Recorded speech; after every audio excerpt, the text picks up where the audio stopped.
naku, wag kang, wag kang magagalit. Bilis, sabihin mo na.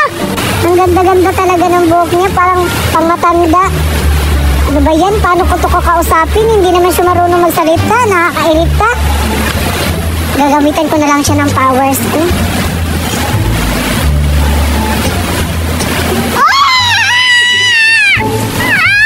Hala, ano nangyari sa kanya? Bakit nagsasalita na siya? Hala! Uy, Dora! Anong ginagawa mo dyan? Uy, anong ginagawa mo sa kanya? Ginagawa ng powers ko. Bakit nag-aaganyan na siya? Ayaan na! Uy, kaibigan ko siya eh! Wait lang! May sasabihin ako sa'yo. Ano sasabihin mo nga? Bilisan mo! Nakikita mo ba to? Anong ginagawa mo sa akin? Ay, hindi ko pala kaya ng powers na papagandahin ka. Kung ganyan talaga yung mukha mo, pangit ka talaga. Ay, grabe ka naman sa akin, oh. Nakita mo yung mukha mo? Ang papangit mo. Ang papangit daw, mas pangit kayo, no? Oo nga. Bakit ganyan yung buhok mo? Ay, sobrang pangit ka mo. Tignan mo nga yan. Ay, sobrang pangit ka. Tignan mo isa. Kaya mo yan isa dyan.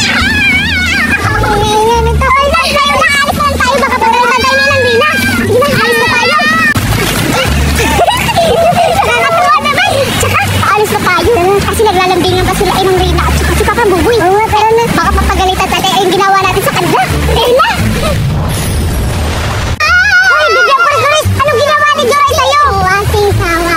Hala, may boses ka na. Singawa. Anong sinasabi mo, Beben Kuris-Kuris? Hindi ko naiintindihan. Singawa. Hala ka nga dyan, Beben Kuris-Kuris. Iiwanan na kita. Hindi kita maintindihan yung sinasabi mo eh. Mims na talaga, Victor. Marlarayna! May importante sasabihin ako. Anong importante sasabihin mo, Pinky? Si Beben Kuris-Kuris, Marlarayna, nag-i-insik na. Baka maintindihan mo yun. Ano? Nakapagpagsalita na siya ng insect? Sinong gumawa? Yung mga anak kong pangit. Ano? Yung mga anak ko? Asa sila ngayon? Tara, punta natin. Tara. Tara po, puntahan na natin. Ito po, Marlarayna. Magsalita ko. Hala, oo nga. Nag-i-inject sa mahal. Paano kaya siya?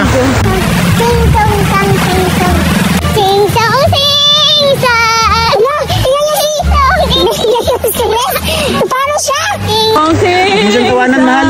Nakakatawa talaga si Beben Kuris-Kuris. Hoy, Pinky! Ano nangyari sa kanya? Bakit siya nagkaganyan? Pinagtripan kasi ng mga anak mo, kaya nagkaganyan yan. Mahal, alam ko na yung gagawin ko. Pinky, try ka dito.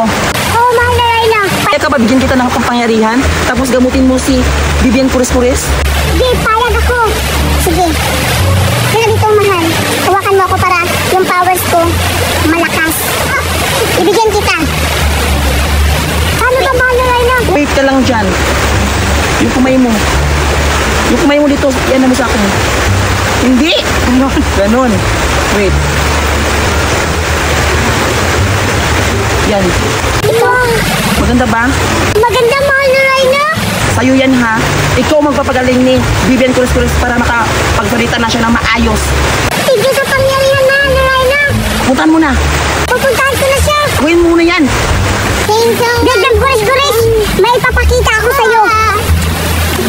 Binigyan ako ni Marlarayna na pagkapangyarihan. Huwag ka mag-alala. Gagamutin kita.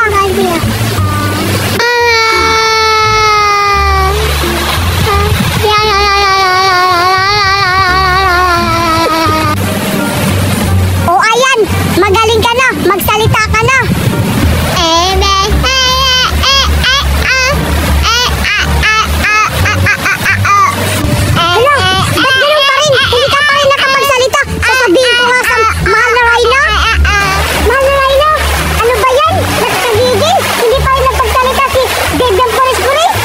Natin. Tara! Ano ginawa mo? Ganun pa rin. Ito, Marlarayna, tingnan mo. Halika dito, Beben Kuris-Kuris. Magsalita ka. O, di ba, tingnan mo? Nakakatawa. Ano nangyari sa kanya? Beben Kuris-Kuris, tahimik ka. Hindi ka talaga. Gagaling Bibian Kuris-Kuris. Patawad. Yung powers ko, binigay ko na kang Pinky. Tapos, hindi ka pa rin magaling. Akala ko magaling ka na. Wala na talaga siyang pag-asa na kapag salita mahal na Reyna. So, ayan, Pinky. Paano yan? Aalis na lang ako kasi hinahanap na ako ng mga anak ko ngayon. Buboy, halika dito. Aalis na ako. Mamimiss kita. Kapag ako ulit ha, magkikita pa tayo. Bibian Kuris-Kuris, aalis na ako. Ito lang kayo ha. Paalam si Dian. Sige, aalis na ako.